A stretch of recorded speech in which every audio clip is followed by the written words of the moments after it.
स्वामी विवेकानंद। एक नाम, एक व्यक्तित्व, एक विचार नहीं, एक बुनियाद है। ऐसी बुनियाद जिस पर भारत का विराट सांस्कृतिक महल खड़ा है।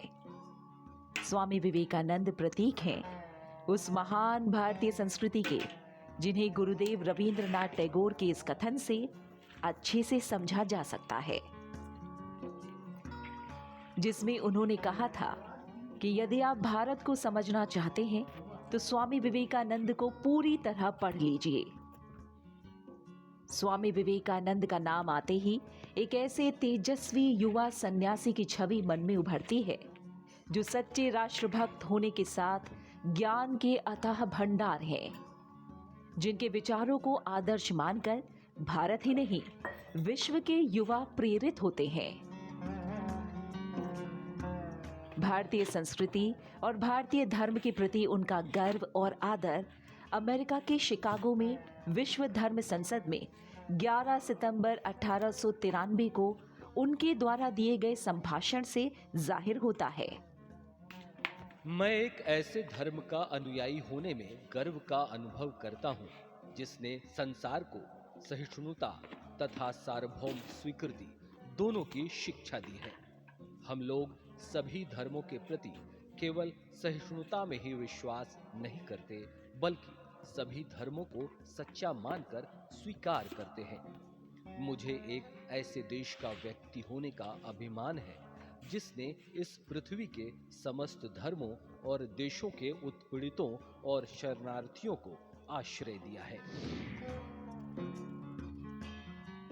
वेदांत दर्शन, गीता और योग समेत भारतीय संस्कृति के अहम मूल्यों के वैश्विक उद्घोषक स्वामी विवेकानंद की सोच और उनका दर्शन विश्व बंधुत्व की भावना से भरा हुआ था।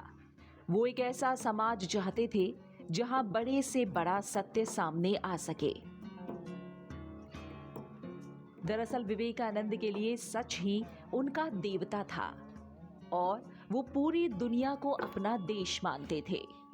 आधुनिक भारत को प्रबल रूप से प्रभावित करते हुए स्वामी विवेकानंद का सन्यास से पहले नाम नरेंद्रनाथ दत्त था।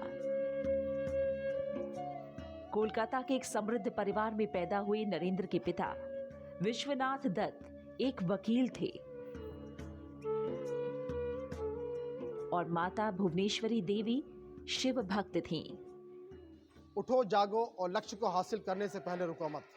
अपने लक्ष्य के प्रति पूरी निष्ठा और समर्पण के साथ आगे बढ़ने का देश दुनिया को संदेश देने वाले स्वामी विवेकानंद का जन्म कोलकाता के इसी घर में इसी स्थान पर 12 जनवरी 1863 को हुआ।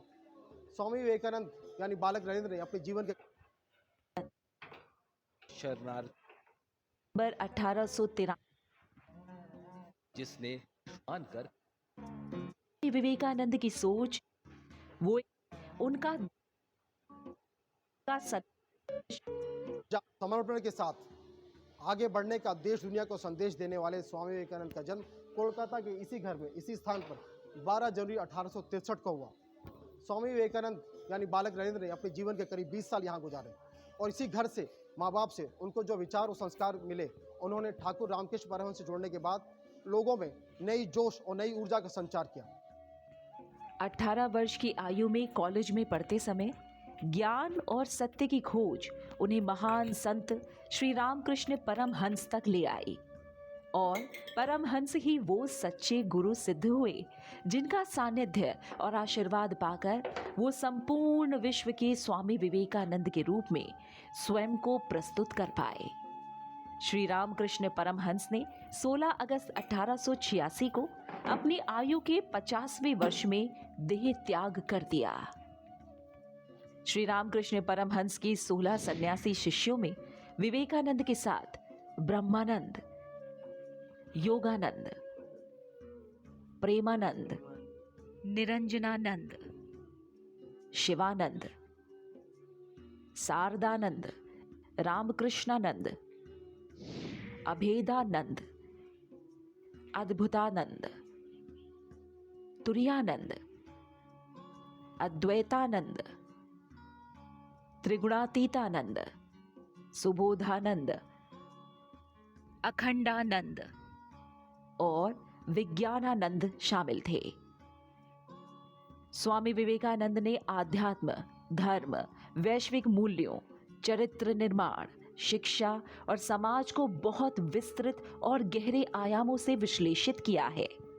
उनका मानना है कि किसी भी राष्ट्र का युवा जागरूक और अपने उद्देश्य के प्रति समर्पित हो तो वो देश किसी भी लक्ष्य को प्राप्त कर सकता है।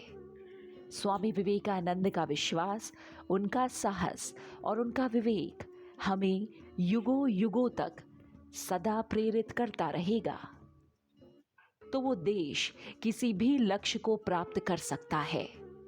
स्वामी विवेकानंद का विश्वास, उनका साहस और उनका विवेक हमें युगों युगों तक सदा प्रेरित करता रहेगा।